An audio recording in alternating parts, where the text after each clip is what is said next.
নজর রাখবো হাওড়ার দিকে। হাওড়ায় সেখানে চোলাইয়ের থেকে আগুন ধরালো পুলিশ। শুক্রবার রাতে চোলাইয়ের থেকে হানা, দু জায়গায় হানা দিয়ে আগুন ধরালো পুলিশ। জগৎবল্লভপুরের বরগাছিয়া ও পাতিহালের ঘটনা কয়েক মাস আগে বন্ধ হলেও ফের শুরু হয় এই ঠেক, মদের ঠেক। স্থানীয়দের অভিযোগ পেয়েই পুলিশের অভিযান, আটক করা হয়েছে এক চোলাই কারবারিকে। কয়েকশো কেজি চোলাই নষ্ট করেছে পুলিশ।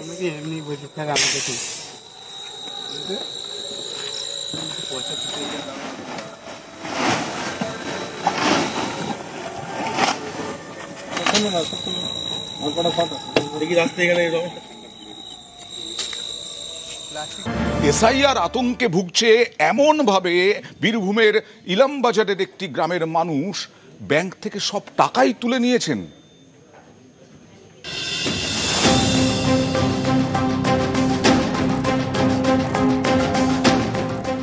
বীরভূমের ইলামবাজার থানার লেলেগড়। এসআইআর আতঙ্কে এখানকার অনেক বাসিন্দাই ব্যাংক থেকে তুলে নিচ্ছেন টাকা। টাকা তুলে নিলাম, এখন কি করব? যদি এখান থেকে তাড়িয়ে দেয় তাহলে এই টাকাটা যতটুকু আছে ততটুকুও যদি চলে যায় তাহলে ভয় তো লাগবে। ভয় লাগবে না যদি এখান থেকে তাড়িয়ে দেয়? ওখানে গিয়ে আমরা কোথায় থাকবো, কি করব, নাকি কোথায় রাখবে আমাদের? আদৌ থাকার জায়গা পাবো কিনা সেটা তো জানি না। না, কেউ বাংলাদেশ থেকে এসেছেন 30 বছর আগে, কেউ 10 বছর আগে। ঠিকানা লেলেগড় সংলগ্ন বাদপাড়া, নিচুপাড়া। এখানকার ভোটার তালিকায় অনেকের নামও আছে। এরই মধ্যে পশ্চিমবঙ্গে চালু হয়েছে এসআইআর। শেষবার এসআইআর হয়েছে 2002 সালে। নিয়ম অনুযায়ী 2002 সালের ভোটার লিস্টে নাম থাকলে কোনো নথি দিতে হবে না। সেই সময় ভোট দেওয়ার বয়স না হলে মা বাবা কারো নাম সেই সময়ের ভোটার লিস্টে থাকতেই হবে। এখানকার বাসিন্দাদের দাবি 2002 সালের ভোটার তালিকায় নাম নেই। এতেই তৈরি হয়েছে আতঙ্ক। অনেকে বলছেন এসআইআর এ তো ভোটার তালিকা থেকে নাম বাদ যাবে, এরপর যদি বাড়িঘর ছাড়তে হয় তখন কি হবে? সেই কারণেই ব্যাংক থেকে তুলে নিচ্ছেন টাকা, কারণ বাড়ি ছাড়তে হলে টাকাগুলোই যে সম্বল।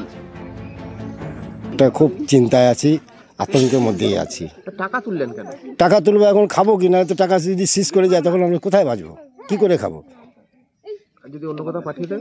অন্য কোথাও পাঠিয়ে দিলে তো তখন সেই একই ব্যাপার হবে। তার জন্যই টাকা তোলা, কারণ গাড়ি ভাড়া লাগবে, ওই লাগবে, তখন আমরা কোথায় পাবো সেটা? ব্যাংক অ্যাকাউন্ট থেকে টাকা তুলে নিয়েছে, আমিও তুলে নিয়েছি, গ্রামের অনেকে তুলে নিয়েছে। সবাই আতঙ্কে ওই টাকাগুলো তুলে নিয়েছে যে এসআইআর হবে। তো এসআইআর হলে পরে টাকাগুলো ব্যাংকে সবাই তুলে নিয়েছে, সেই দেখা দেখি আমিও তুলে নিয়েছি। কারণ আমাদের ওই শেষ সম্বল, ওই টাকাটুকু নিয়ে আমরা যদি কোথাও আমাদের পাঠিয়ে দেয় তাহলে সেখানে গিয়ে আমরা ওটা খরচ করে কিছুদিন তো বাঁচতে পারবো। ইলামবাজার থেকে Indrajit Ruj, news 18 Bangla. Special intensive revision নিয়ে মমতা বন্দ্যোপাধ্যায় দিনের পর দিন প্রতিবাদ জানিয়েছেন অভিষেক বন্দ্যোপাধ্যায়। এবার রাস্তায় নামছেন মমতা বন্দ্যোপাধ্যায়, অভিষেক বন্দ্যোপাধ্যায় দুজনেই। মঙ্গলবার যেদিন থেকে বিএলওদের দরজায় দরজায় যাওয়ার কথা, ঘরে ঘরে যাওয়ার কথা, সেই দিনই বিক্ষোভে নামছেন, প্রতিবাদে নামছেন। সরাসরি চলে যাব প্রতিনিধি সোমরাজের কাছে। সোমরাজ, কোথা থেকে কোথায়? এবং যা জানছি জোড়াসাঁকো পর্যন্ত। কেন জোড়াসাঁকো পর্যন্ত, কোনো কারণ আছে?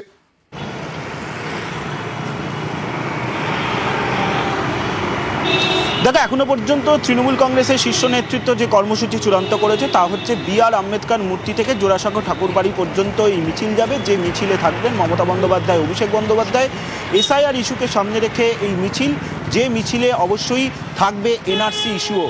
তার কারণ এনআরসি আতঙ্কে ইতিমধ্যেই দুজন আত্মহত্যা করেছেন, যা নিয়ে ইতিমধ্যেই সরব হয়েছেন মমতা বন্দ্যোপাধ্যায়, অভিষেক বন্দ্যোপাধ্যায়। অভিষেক বন্দ্যোপাধ্যায় ইতিমধ্যেই সরব হয়েছেন এসআইআর নিয়ে। তিনি স্পষ্ট জানিয়ে দিয়েছেন একজন বৈধ ভোটারও বাদ গেলে 1 লক্ষ লোক নিয়ে তিনি দিল্লি যাবেন। মমতা বন্দ্যোপাধ্যায় সম্প্রতি তার সোশ্যাল পোস্টে প্রতিবাদ করে জানিয়েছেন এনআরসি আতঙ্কে যে মারা যাচ্ছেন তার দায় কি কেন্দ্রীয় স্বরাষ্ট্রমন্ত্রী নেবেন। অর্থাৎ মনেই করা হচ্ছে আগামী মঙ্গলবার মমতা বন্দ্যোপাধ্যায়, অভিষেক বন্দ্যোপাধ্যায় যে মিছিল করতে চলেছেন সেই মিছিল থেকে এসআইআর নিয়ে একটিও বৈধ ভোটার যদি বাদ যায় তাহলে সেক্ষেত্রে তৃণমূল কংগ্রেস যে আন্দোলনের সুর কোন জায়গায় নিয়ে যাবে তা নিয়ে আগামী মঙ্গলবার তার সুর বেঁধে দেবেন মমতা বন্দ্যোপাধ্যায়। 9 অক্টোবর মমতা বন্দ্যোপাধ্যায় প্রতিবাদে কি বলেছিলেন দেখুন। আসামেও আপনারা দেখেছেন এনআরসির নাম করে কত লক্ষ হিন্দু ভোটারের নাম বাদ দেওয়া হয়েছিল, রাজবংশীর নাম বাদ দেওয়া হয়েছিল, নেপালের নাম বাদ দেওয়া হয়েছিল। তাহলে আসাম গভর্নমেন্ট এনআরসি যখন নোটিশ পাঠাচ্ছে তার মানে এটা এসআইআর না এটা এনআরসি। এবং আমি শুনেছি স্বরাষ্ট্রমন্ত্রী নিজে কোনো একটা পার্টির মিটিংয়ে কিছু ইনস্ট্রাকশন দিয়ে গেছেন এবং সেখানে বলেছেন যে অনেক নাম আমরা বাদ দেব। ওনারা বাদ দেবার কে? আজকে ওনারা ক্ষমতায় আছেন, কালকে নাও থাকতে পারেন। সুতরাং আমি মনে করি এটা এসআইআর নয়, এটা এনআরসি করার চক্রান্ত চলছে। আমরা ধিক্কার জানাচ্ছি বিজেপি পলিটিক্যাল পার্টিকে এবং গভর্নমেন্ট অফ ইন্ডিয়ার এজেন্সিগুলোকে। সরাসরি চলে যাব আরো একবার সোমরাজের কাছে। সোমরাজ, ইতিমধ্যে আত্মহত্যার অভিযোগ, তার প্রতিবাদে ঝড় তুলেছে বলা যায় প্রচারে। অনেকেই মনে করছেন তৃণমূল, এবং সেক্ষেত্রে এই এসআইআর এর বিরোধিতা এটাই আগামী 26-এর বিধানসভা নির্বাচনে অন্যতম ইস্যু কিনা?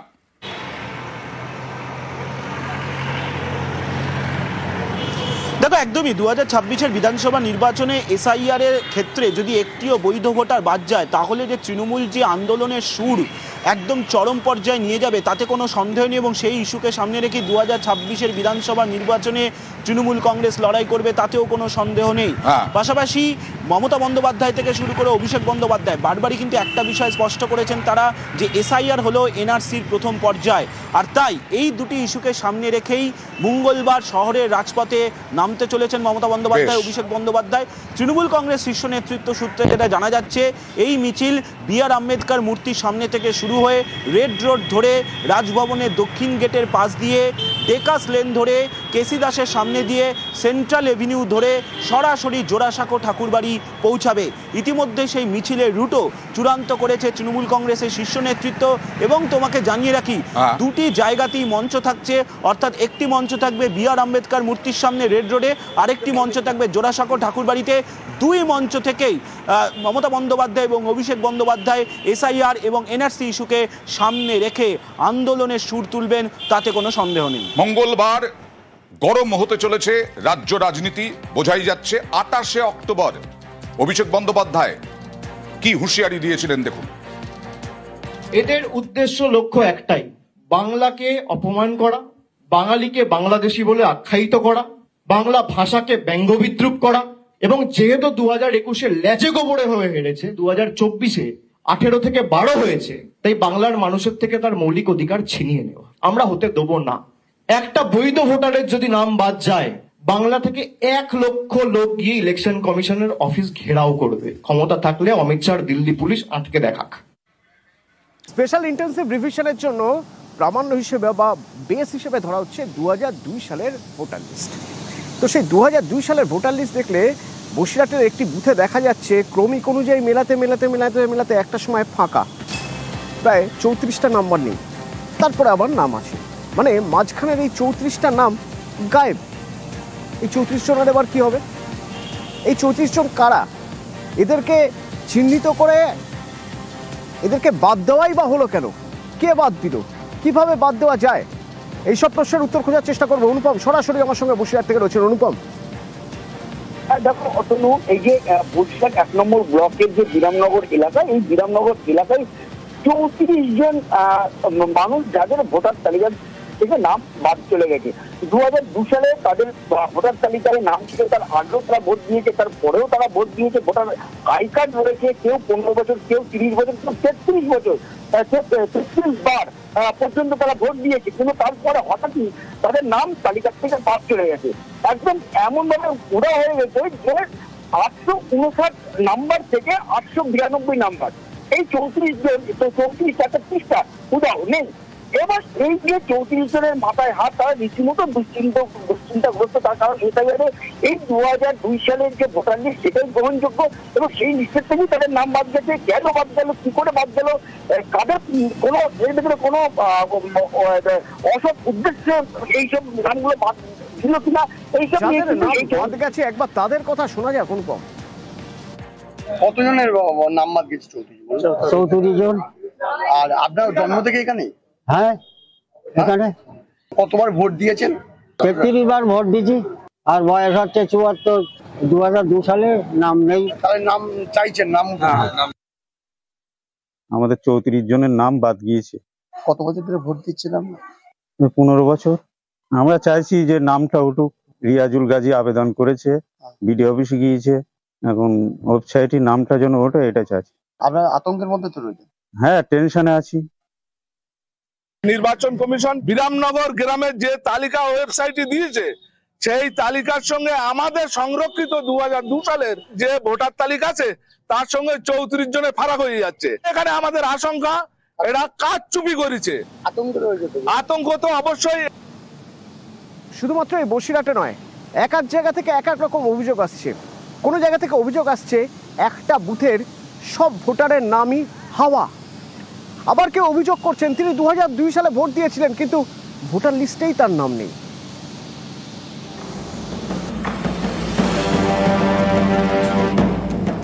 ভোটার তালিকার বিশেষ নিবিড় সংশোধন 28 অক্টোবর চালু হয়েছে পশ্চিমবঙ্গে। তার আগে এসআইআর হয়েছিল 2002 সালে। 2002 সালের লিস্টে নাম থাকলে আর কোনো নথি দেখাতে হবে না, কিন্তু 2002-এ এই ভোটার লিস্ট নিয়ে ভুরি ভুরি অভিযোগ। যেমন উত্তর 24 পরগনার অশোকনগরের ঘোষপাড়া। স্থানীয়দের দাবি 2002 সালে এখানকার 159 নম্বর বুথের ভোটার তালিকায় ছিল 846 জনের নাম। এবারে কমিশনের ওয়েবসাইটে 159 নম্বর বুথের তথ্যই নেই, সকলের নাম উধাও বলে অভিযোগ। আমাদের 2003 সালের ভোটার লিস্টটা পাওয়া যাচ্ছে, যে স্বাধীন হওয়ার আগে থেকে এখানকার আমরা স্থানীয়। 34 সালে দলিল আছে, তার সত্ত্বেও কেন আমাদের নামটা মিস্টেক হলো, একটা দুশ্চিন্তার মধ্যে আছি। আমরা তাহলে কি বাংলাদেশি? মানসিক যন্ত্রণার মধ্যে আছি। বাপ দাদার জমি জায়গা আছে, চাষবাস করে খাই। কোচবিহার উত্তর বিধানসভা কেন্দ্রের খাপাইডাঙ্গা। স্থানীয়দের দাবি 2002 সালে এখানকার 303 নম্বর বুথে 717 জনের নাম ছিল। অভিযোগ এখানে ভোটার লিস্টে প্রায় 500 জনের নাম উধাও। এ নিয়ে তৈরি হয়েছে আতঙ্ক। শুক্রবার এলাকায় যান তৃণমূল নেতারা। একটা আতঙ্কের পরিবেশ তৈরি করেছে নির্বাচন কমিশন। 700-র নিচে তো ভোট থাকে না। 140 জন ভোটার দিয়ে কি একটা বুথ হয়? বাকির ভোটটা গেল কোথায়? কার গাফিলতিতে এই ঘটনাটা ঘটলো? আলিপুরদুয়ারের কালচিনি। 2002 সালে এখানকার একটি বুথে ভোটার 549 জন ছিলেন বলে দাবি। এবারের কমিশনের লিস্টে সেই বুথের তালিকা হওয়া, একজন ভোটারেরও নাম নেই। এই অভিযোগ উঠতেই তৎপর হয় কমিশন। উধাও হয়ে যাওয়া ভোটার তালিকা যুক্ত করা হয়।